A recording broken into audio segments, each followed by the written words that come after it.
자, 오늘은 시작부터 세계관 최강자급 무력을 지닌 먼치킨 소설 5선 2탄을 가져와 봤습니다. 여기서 먼치킨의 기준은 시작 기준 세계관 최강자급으로 강하고 주인공보다 강하거나 비슷한 수준의 캐릭터가 있을 순 있으나 극소수만 존재하는 작품들로 뽑아보았습니다. 바로 시작하죠. 첫 번째 소설은 퇴역병 찬미가입니다. 키워드는 잔잔한 분위기, 은퇴한 먼치킨, 느린 전개입니다. 이 소설은 제가 리뷰한 적 없는 소설인데 예전에 보다가 150화까지 보고 작품 분위기가 취향이 안 맞아 하차한 소설이라 리뷰는 따로 안 했는데 그래도 잔잔한 분위기 속에서 천천히 전개되는 소설을 좋아하시면 꽤나 재밌게 볼 수 있을 겁니다. 주인공은 전쟁 영웅으로 죽음을 위장하고 은퇴하였는데 예전에 죽은 아내의 죽음에 관한 비밀이 밝혀지며 다시 전장으로 돌아오는 내용으로 주인공 무력은 말 그대로 먼치킨이라 할 만한 수준입니다. 다만 주인공이 힘쓰는 걸 좋아하지 않고 평범한 사람처럼 조용히 살고 싶어 해서 잔잔한 분위기에서 전개되고 전개가 빠르지도 않은데 등장인물들이 입체적이고 감정선도 좋아서 소설 특유의 감성이 취향에만 맞으면 재미있게 볼 수 있습니다.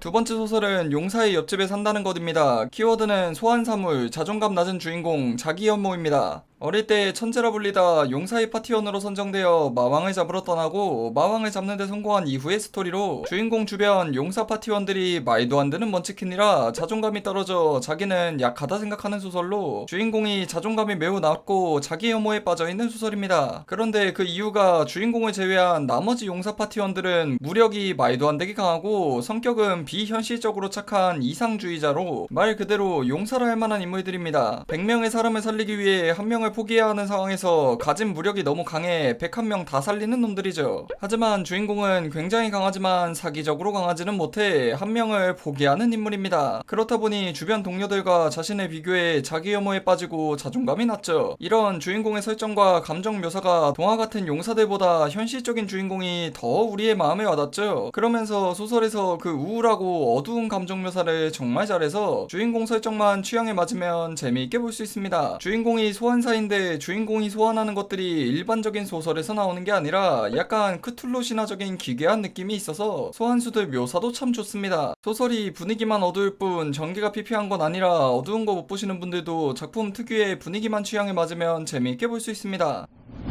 세 번째 소설은 마법소녀 아저씨입니다. 키워드는 TS물, 현실적인 현대 판타지, 백전노장 주인공입니다. 사실상 제가 최초로 본 TS물로 개인적으로 TS물을 싫어하는 편이지만 그걸 별거 아닌 이유로 만들어버릴 정도로 잘 만든 소설로 배경은 간단하게 설명하면 현대 지구에 괴물들이 침공하고 초능력자들이 생기는 평범한 현대 판타지이지만 자세히 살펴보면 세계관이 정말 탄탄하고 개성있고 또 현실적인 소설입니다. 흔한 양산형 현대 판타지물을 보면서 현실에 각성자가 생겼는데 정치인들은 비각성자들이고 사실상 군대보다 강한 민간 군사업체인 각성자 게이드가 기업처럼 존재하는 게 말이 되냐, 너무 비현실적이다 한 번이라도 느끼셨던 분들은 반드시 읽어봐야 하는 소설이죠. 소설 시작은 1세대 각성자였던 주인공이 산전수전 다 겪은 후 30년 뒤에 시작하는데 주인공과 비슷한 급의 동료나 적들은 있지만 그들이 모두 세계관 최강자급이라 거의 먼치킨이라 할 수 있죠. 간간히 나오는 과거 이야기는 정말 필력이 미쳤습니다. 물론 좋은 필력이라는 게 호불호가 갈리는 거라 그냥 가벼운 분위기에서 별 생각 없이 시원시원하게 즐기는 소설을 원하신다면 맞지 않지만 언제나 주인공이 이기고 언제나 주인공만 이득 보는 그런 스토리가 아닌 좀 더 현실적인 이야기를 원한다면 꼭 한번 봐야 하는 소설입니다.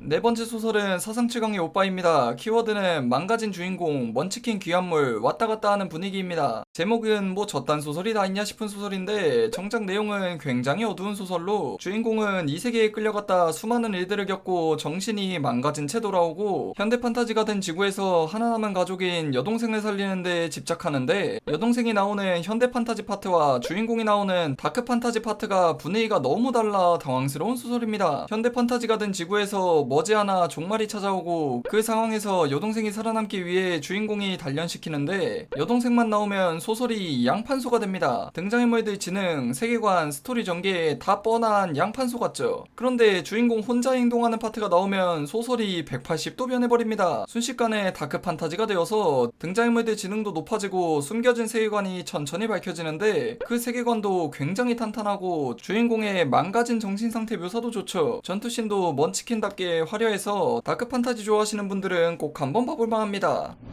마지막 5번째 소설은 바바리안 퀘스트입니다. 키워드는 로우 파워 판타지 야만인 주인공입니다. 이 소설은 사실 먼치킨을 하기엔 조금 애매한 느낌인 게 로우 파워물입니다. 판타지적 요소를 할 수 있는 마법, 모러, 기 이런 게 전혀 없는 세계관에서 순수하게 육체 피지컬로 먼치킨은 주인공인데 웹툰이 나왔는데 주인공이 너무 미소년 느낌으로 나와 예전 소설 표지에 있는 근육캐를 기대하던 독자들은 실망하기도 한 소설이죠. 아무튼 주인공이 세계관 최강자지만 결국 물량 앞에선 장사 없는 로우 파워물인데 그 로우 파워물에서 나올 수 있는 먼치킨의 모든 경우의 수를 소설 전개에서 보여줍니다. 물론 혼자서 수만 명을 썰어버리는 다른 판타지 소설이랑 비교하면 아쉬운 게 사실이죠. 사실 먼치킨이라서 보기보단 입체적인 등장인물들과 야만인이었던 주인공이 지성인들의 제국에 가서 벌어지는 일들, 주인공의 정신적 성장, 그리고 탄탄한 스토리가 더 좋은 소설입니다. 대체 역사물이 아닌 로우 파워 판타지를 좋아한다면 꼭 한번 봐볼 만한 소설입니다. 자, 오늘은 먼치킨 소설 추천 2탄을 만들어 보았습니다. 국산 웹소설에는 넘사벽 먼치킨이라 할 만한 주인공이 나오는 소설은 굉장히 보기 드물고 있어도 양판소인 경우가 대부분이라 주인공 무력이 그보단 못할지라도 최대한 좋은 소설들로 가져와 봤으니 자신의 취향에 맞는 소설 찾아가시길 바라며 영상 마치겠습니다.